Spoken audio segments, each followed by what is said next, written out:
Expanding Vegan Choices in North American Derasars. Before I begin, I just want to make a humble request. I would like to ask everyone to set aside any preconceptions that you may or may not have about veganism, and I ask that you approach this presentation with an open heart and mind. At the end of the day, I'm Jain, we're all Jain, and we all want the best for the Jain community. And this presentation, I really believe that if we have a strong foundation, we will have a strong community. My name is Sunny Jain. A little bit about myself. I've been involved heavily with YJP board in the last few years, and most recently, I'm a co-chair of the JAINA Ahimsak Eco-Vegan Committee. And so, my project started with some market research. I looked at a local Derasar, which I'm a lifetime member of, the Jain Society of Houston. This is a Derasar that I grew up in. I went to Bachelor in from kindergarten all the way to high school. And in this Derasar, I had a conversation. I had a conversation with the kitchen committee about how much dairy milk are we using on a monthly basis. From our calculations, we found that we are using 320 gallons of milk every month. And this is a very conservative estimate. This does not include events like Mavrajenti, other organized events. It doesn't include certain dishes such as kheer, which could equivalent to 45 gallons of milk for one seating. And when I asked them, what are we using all this milk for? I found that we're using about 12 gallons of milk for chai, about 15 gallons of milk for specific dishes such as dudpa, kheer, sweets, about 50 pounds of paneer every month for a single dish. We're using about 32 pounds of yogurt.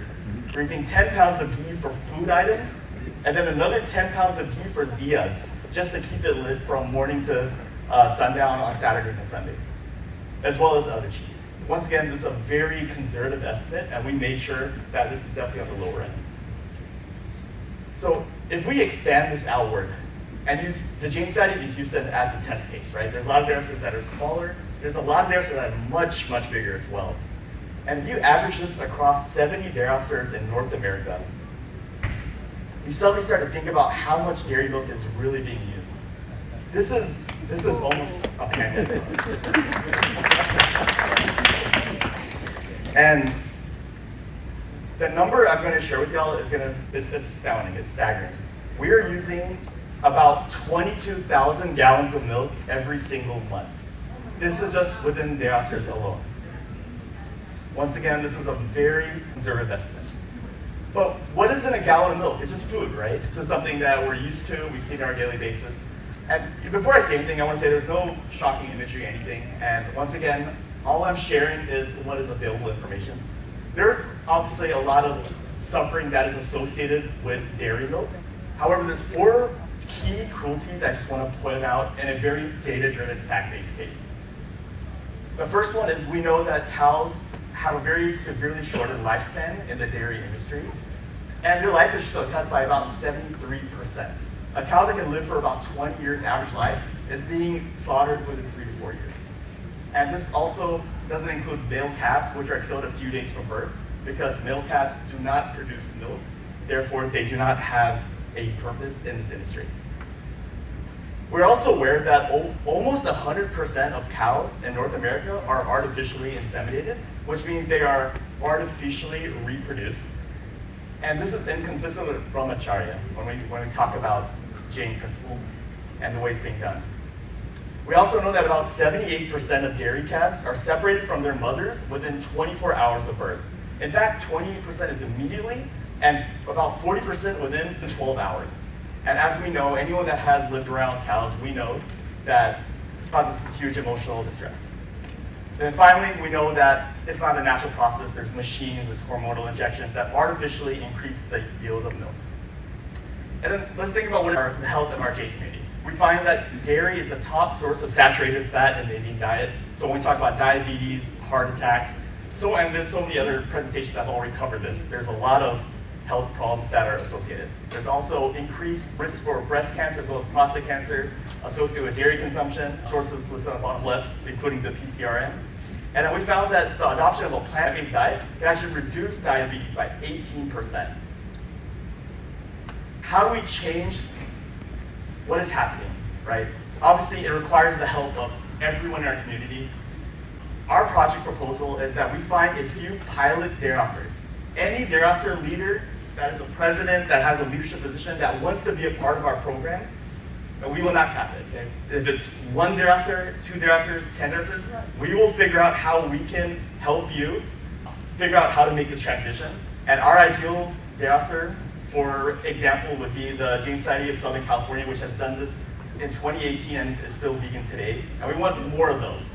If we can even get 1 Derasar to make that adoption, that is a win for this project. How will we do it?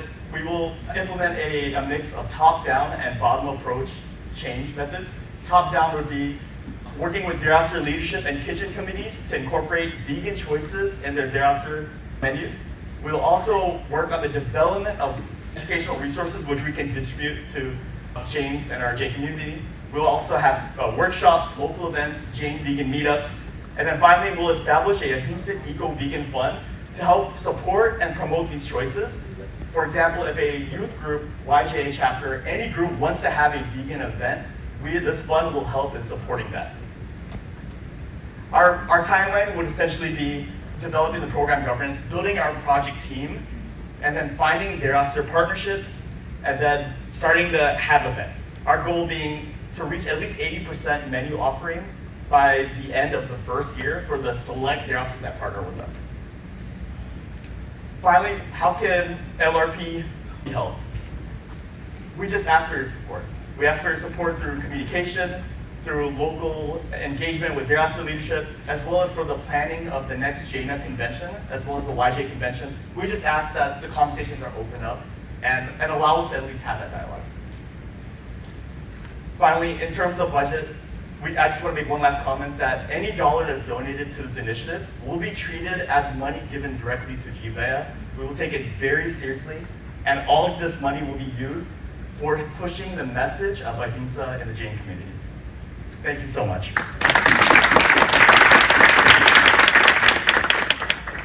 have time for one question and not a comment.